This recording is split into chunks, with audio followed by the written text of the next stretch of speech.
And 97. Let's just not. It's a late 90s. Okay, ready? It's a Y. It's a J. All right. Let's say it's a Is mic on? 97 model year, but it's In 3, 2. Welcome back to Detail Garage, day 3. We put a lot of work into this late 90s TJ model Jeep Wrangler, and it's really starting to show. But now that we've removed the dirt and the contamination, we can see some of the damage that was underneath that. Again, this vehicle wasn't washed for 6 months before it came into our shop. So you might be thinking, oh, it didn't look that dirty. That's as dirty as it's gonna get. It hasn't been washed in 6 months. So we've decontaminated it. We're now getting ready to get into the polishing stages and starting to look at some of the other problems. So as a fellow Jeep owner, I wanted to point something out. If you have the opportunity to remove things out of your way to make your polishing easier, please do so. There's no reason not to. Take the time, and on a Jeep like this, we're gonna go ahead and remove these upper door panels. We're gonna flip out these windows that we went ahead and polished so we don't do anything to them, so we don't stain the vinyl with any of the compounds or polish. In this back corner back here, you can, after you unzipper this window, and we'll do it here real quickly, you can take this corner, pop it down a little bit, flip it right up. This back window back here, again, unzips, and then you can remove that right from the equation, and then you don't have to worry about taping off these edges. And then an added bonus is, once you remove it, let's go ahead and see what we do with this door. They're a little bit of a fight sometimes. Put it over here. Now that we've removed that, now you can see during the wash process, we went ahead and we missed some dirt and contamination. So we can go ahead and clay this area, remove all that dirt and contamination, and clean this out better. It's not necessary to polish it, but if you wanted to, you could absolutely go ahead and do that, because that door is going to go back on it there. You can clean in these cracks and crevices, and then it's going to enable you to clean your interior even better as well. So we're also going to be removing the rear seat, and if possible, we're going to remove the front seats from this as well. Then we're going to get into everything else. So it's day 3. Here we go. Greg, break it down for us.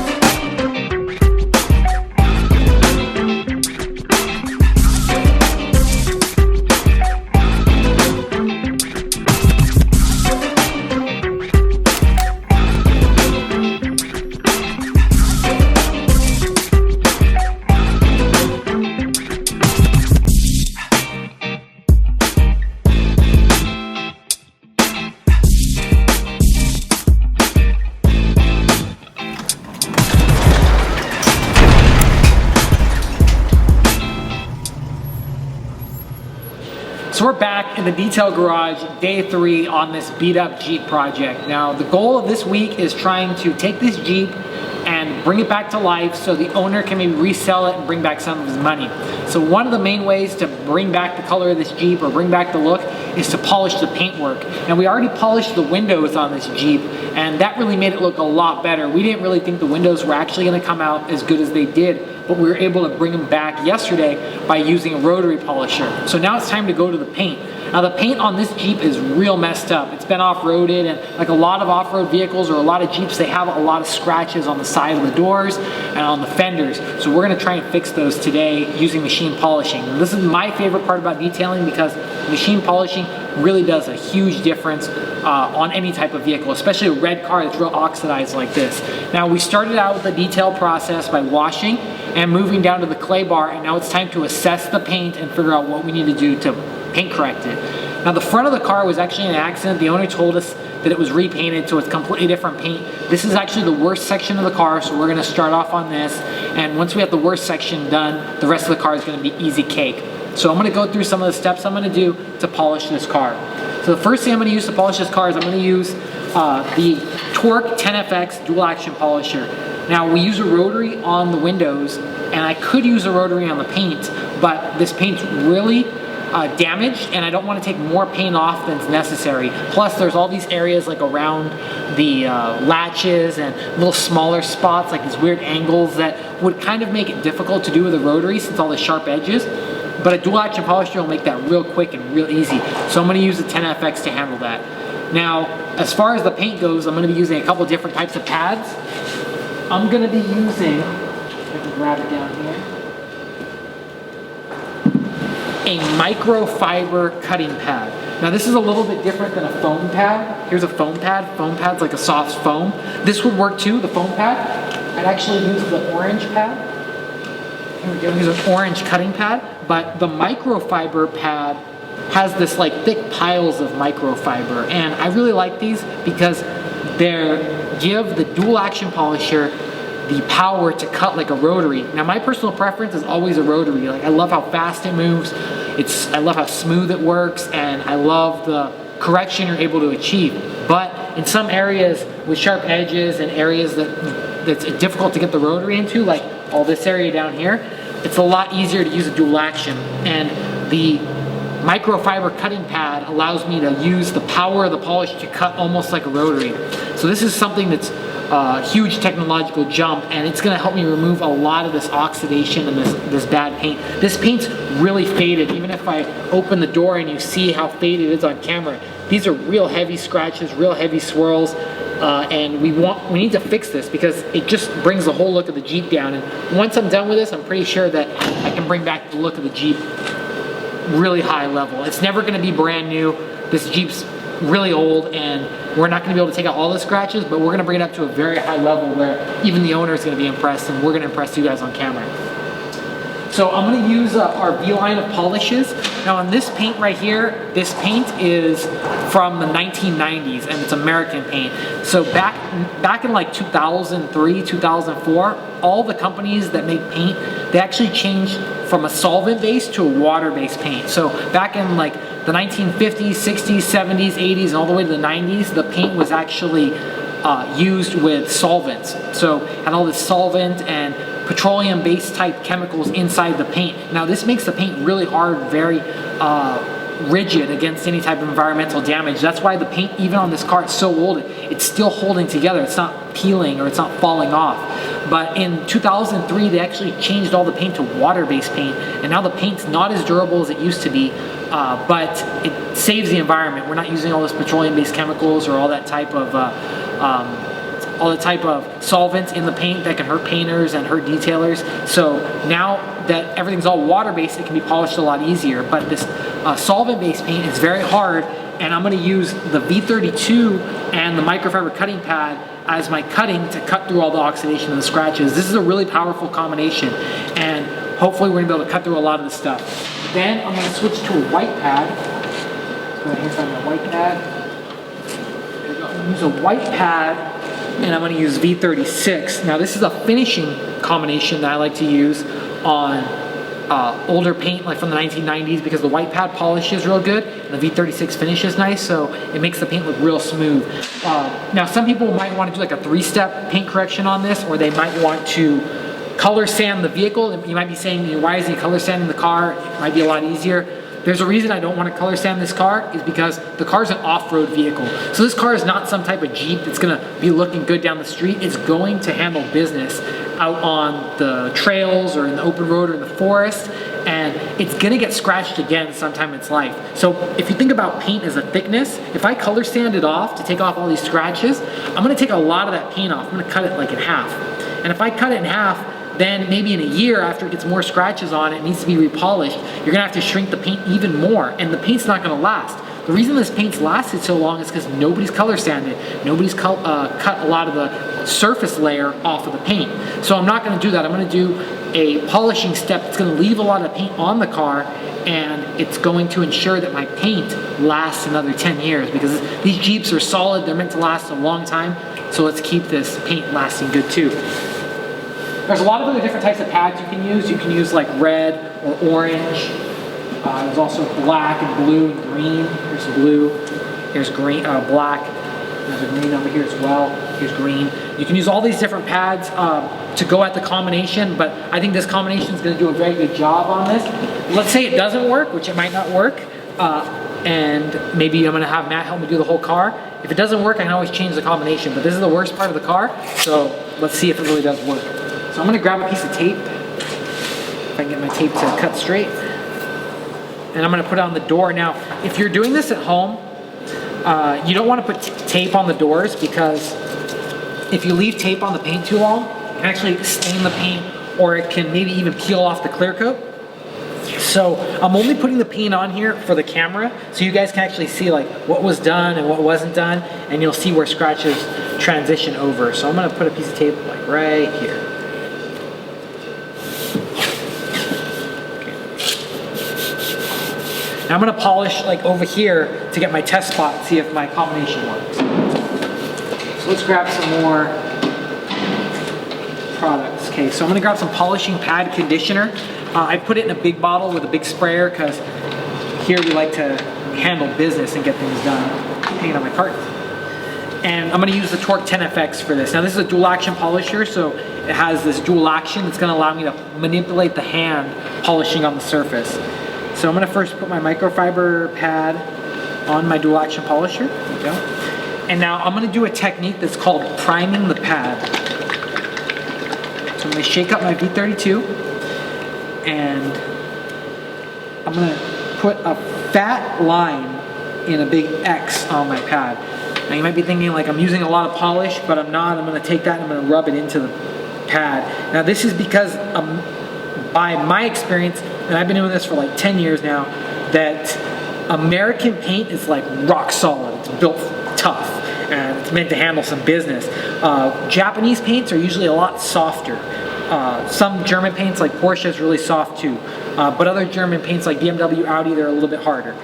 But American paints, just by my experience, are real hard, real rugged, and they can take a lot of abuse and they can take a lot of polishing. So I want to use a good amount of polish and a strong polish to make sure I cut it out. So if you have like a Ford truck or a Dodge truck or any type of truck that's built in America, your paint's usually really strong and you might need a more aggressive polish to take it out. So I'm gonna move over here and let's start doing my test spot. I'm gonna first spread out my polish. I'm gonna turn my machine on and spread out number 1.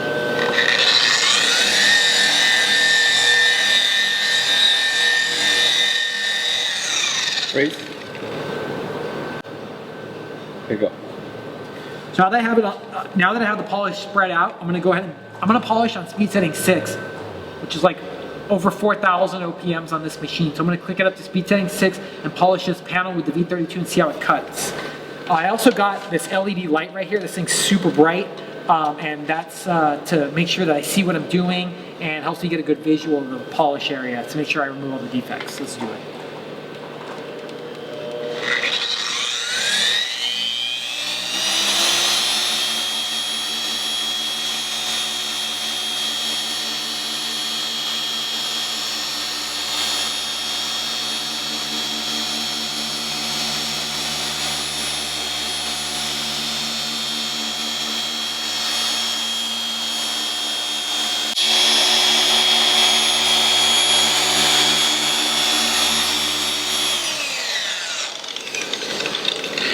Okay, so we polished it and our polish turned clear a little bit. I'm gonna buff it off.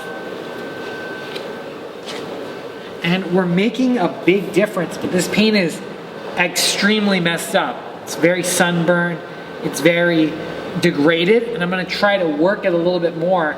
And even if the DA can't cut it, I might have to use a rotary polisher because this is really, really hard. And the DA maybe won't have enough strength to be able to cut out this type of damage. So I'm gonna try a rotary polisher to see if I can cut out any more of this damage, but it looks like somebody before polished it with a roll pad, like maybe a body shop, and left a lot of small pigtails in the paint, but I'm gonna try and take those out with a rotary. So I'm gonna grab a rotary, do a test, and then we'll do some more polishing.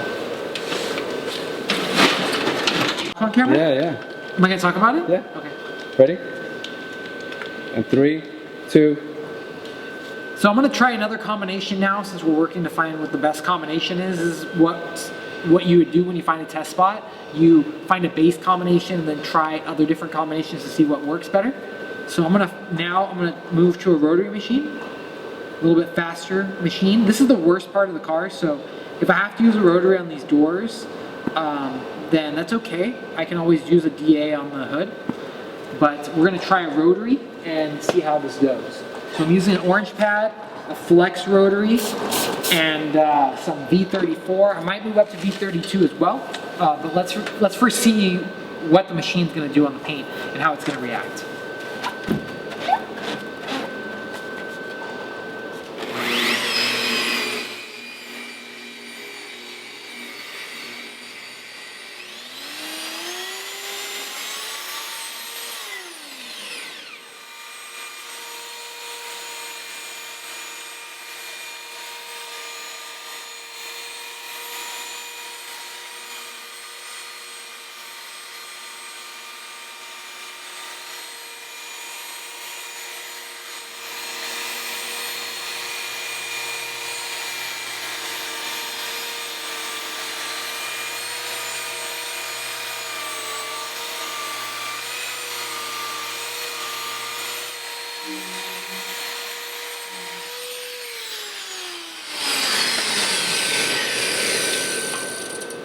Okay, so I made a couple passes with the rotary machine, and I'm gonna buff off any type of excess.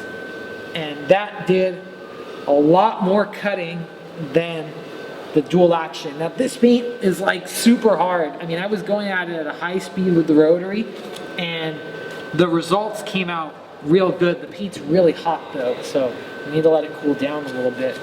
Now, this car just likes the rotary machine. Every car is different, and the paint on this car is going to be like completely different than a Honda. It's going to be completely different than a new BMW, because all paint, when it's painted, are painted at different times.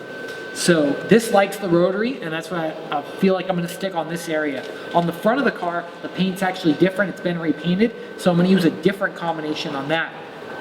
Now here in our classes, we teach these classes on the weekend for detailing. Like if you want to come down, you can come take a class with us. They're extremely fun, extremely informative, and we break down polishing just like this.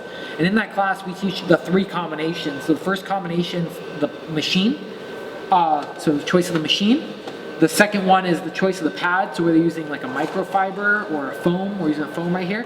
And then the third choice is going to be the choice of product. So what polish are we using? Using V36, using V32, using V34. All of that is a big difference. So this test spot's looking really good. I could probably polish it a little bit more with V34, but let's move on to see the type of gloss that we can bring back. So I'm going to take my my orange cutting pad off. I'm going to change to a white polishing pad.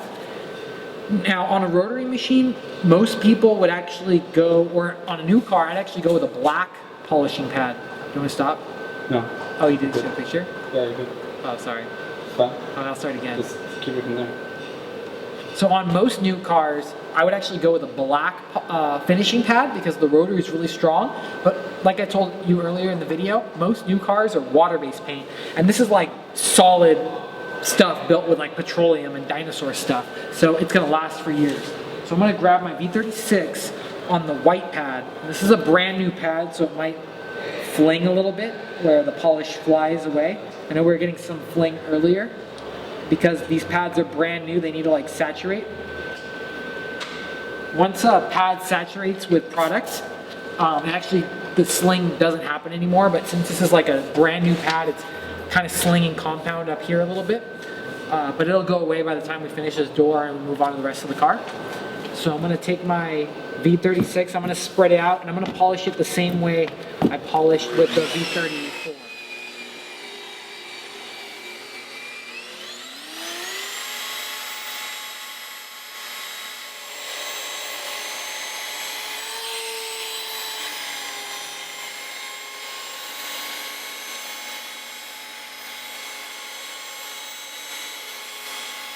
Okay, I'm almost done.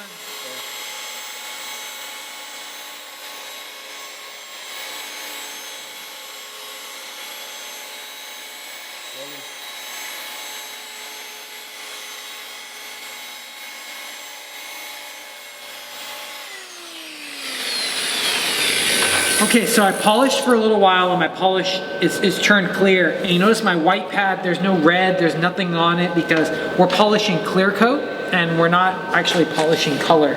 So we can actually go at the polish a little bit more. Yeah, look at that. That's a huge difference that we're able to achieve. I'm even pretty astonished with the difference. We brought back that red color. I'm gonna take off this piece of tape and we're gonna show the difference, and whoa, that's just, that's a big difference. Maybe we'll bring the camera in here in a second, but once you move over this light, you can barely, I mean, they took out a lot of the swirls.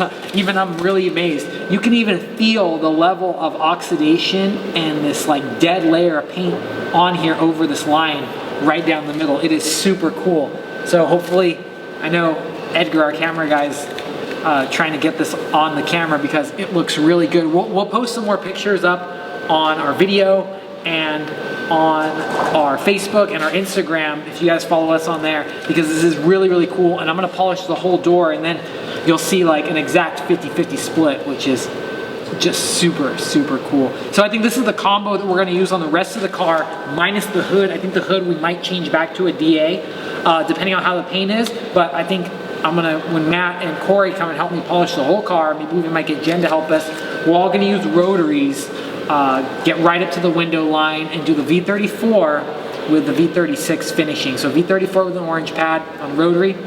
I used about 1900 RPMs for both polishes with the orange pad and the V34, and then the white pad with the V36. Same speeds, spread on speed setting 1, which on this machine was 600, and then moved it up to about speed setting 5, which is about 1800, 1900 RPMs to make sure the paint is completely cut. And I would say this is like the best correction you're gonna get on this paint. This paint's super old, and maybe even if we turn the camera towards you guys, you can see that that's a huge difference right on the camera. So let's maybe move you guys so we can get some light on there. But that's really cool. That's just the one reason I love detailing is for polishing. I love seeing this difference. Like the paint is like brand new paint. It just looks freaking amazing. So I'm gonna go get Matt, I'm gonna go grab Corey, I'm gonna finish polishing the rest of this door, and then we're gonna work on the whole rest of the car.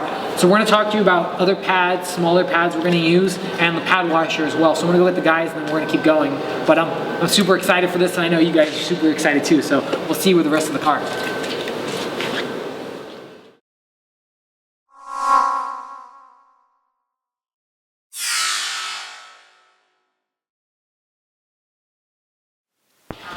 What you doing, Matt? I'm polishing this here door. Paint's really hard on this car, so we have to be pretty aggressive with a rotary and a heavy compound, but it's really bringing the red paint back to life. That word aggressive reminds me of something. What's that? Something you were saying yesterday. Yes, aggressive detailing. Sometimes you have to do it.